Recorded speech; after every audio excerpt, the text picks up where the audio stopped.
Semangat pagi!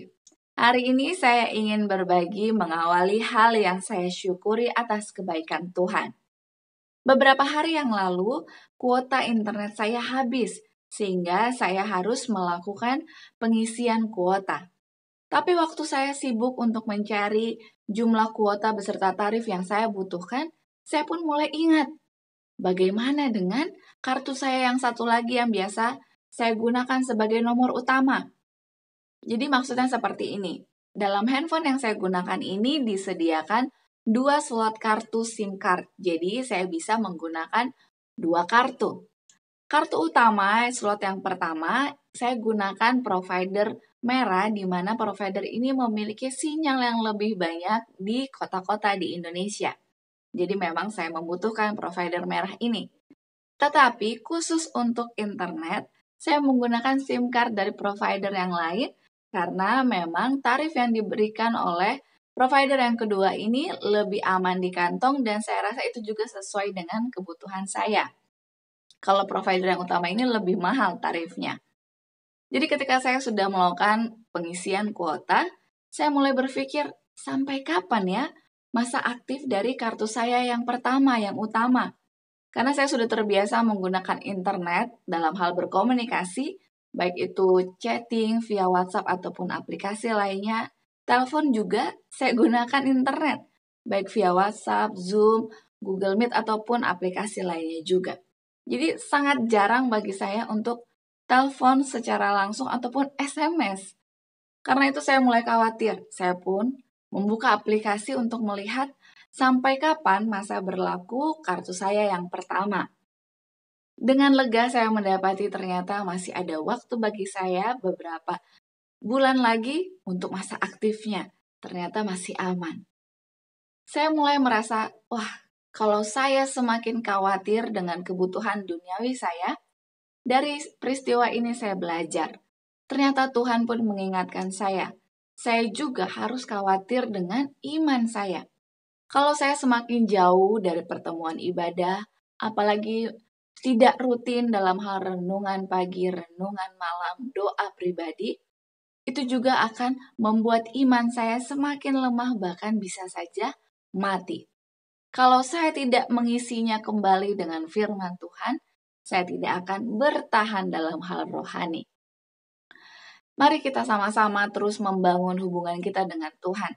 Kalau kita khawatir dengan kebutuhan duniawi kita harus juga lebih khawatir dengan kebutuhan rohani kita.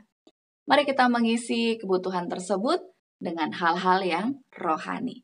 Inilah hal yang saya syukuri bahwa sebenarnya ada banyak sekali peristiwa dan juga benda-benda di sekitar kita yang terus mengingatkan kita kepada Tuhan. Mari kita bersyukur untuk hal-hal yang sederhana, mulai dari hal-hal yang kecil. Baiklah, judul bacaan renungan pagi kita hari ini 7 September ialah Ayub mempersembahkan korban untuk anak-anaknya. Ayat intinya diambil dalam Ayub 1 ayat yang kelima. Setiap kali apabila hari-hari pesta telah berlalu, Ayub memanggil mereka dan menguduskan mereka. Keesokan harinya, pagi-pagi bangunlah Ayub, lalu mempersembahkan korban bakaran sebanyak jumlah mereka sekalian. Sebab pikirnya, mungkin anak-anakku sudah berbuat dosa dan telah mengutuki Allah di dalam hati. Demikianlah dilakukan Ayub senantiasa. Penjelasannya, ada 2 jalan untuk menghadapi anak-anak. Jalan yang amat berbeda dalam prinsip dan akibat-akibatnya. Kesetiaan dan kasih digabungkan dengan kebijaksanaan dan ketegasan sesuai dengan ajaran-ajaran firman Allah akan mendatangkan kebahagiaan di dalam hidup ini dan di dalam hidup yang akan datang. Melalaikan tugas, memanjakan dengan cara tidak bijaksana, kegagalan untuk mengekang, atau memperbaiki kebodohan-kebodohan orang muda akan mengakibatkan ketidakbahagiaan dan kebinasaan yang terakhir pada anak-anak dan kekecewaan dan penderitaan kepada orang tua. Adalah baik bagi orang tua untuk belajar dari lelaki Uz itu, pelajaran, keteguhan dan kasih sayang yang mendalam.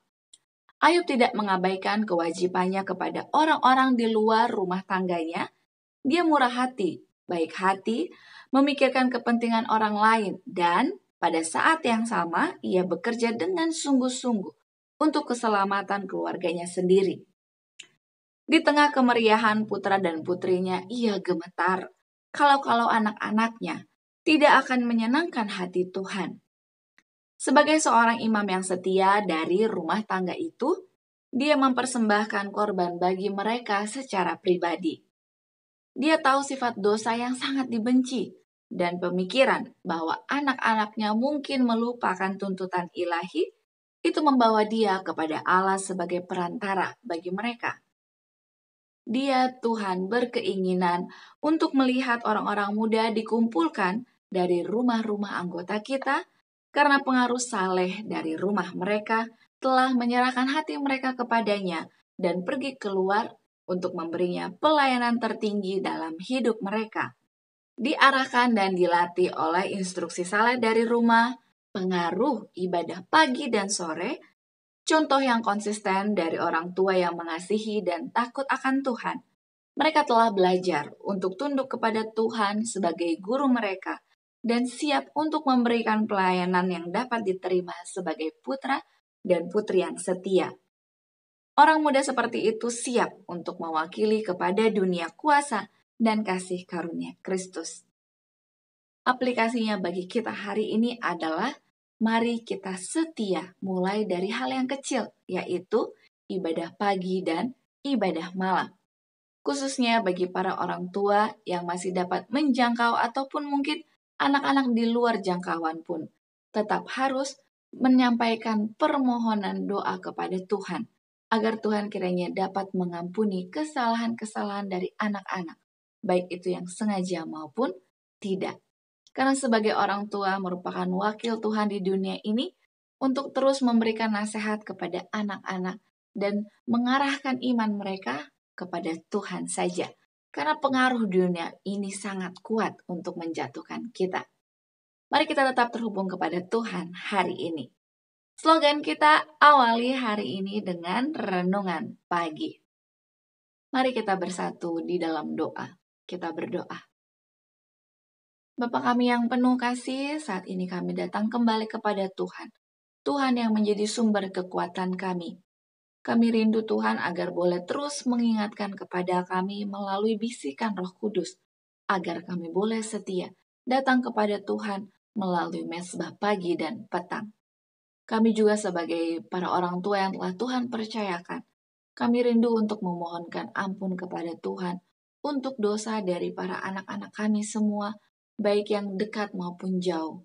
Biarlah Tuhan akan mengampuni mereka Bapa dan memberikan kesempatan agar mereka boleh datang kembali kepadamu. Bagi sahabat-sahabat kami, saudara-saudara kami yang mungkin sudah sangat jauh dari Tuhan, kami percaya Tuhan akan turut membantu mencarikan jalan bagi mereka untuk kembali datang kepadamu. Kiranya Tuhan akan memberikan pertolongan, dukungan melalui sahabat-sahabat di sekitar mereka, melalui orang-orang yang dekat dengan mereka untuk mengingatkan bahwa Tuhan terus ingin agar mereka kembali kepada kawanan domba Tuhan. Kami percaya suatu saat nanti mereka akan terus datang kepada Tuhan, membawa keluarganya juga kepada jalan yang benar. Dan kiranya juga Tuhan akan berikan kebijaksanaan serta hikmat kepada seluruh orang tua untuk dapat boleh mengarahkan anak-anak yang dalam rumah tangga mereka untuk semakin mengutamakan Tuhan. Inilah doa permohonan kami, di dalam nama Yesus kami berdoa. Amin. Terima kasih banyak, mari kita lanjutkan bacaan renungan pagi kita esok hari. Anda pun dapat menyampaikan usulan doa Anda di kolom komentar di bawah ini. Sampai jumpa, tetaplah bersukacita dan bersemangat menantikan berkat Tuhan. Tuhan memberkati. Amin.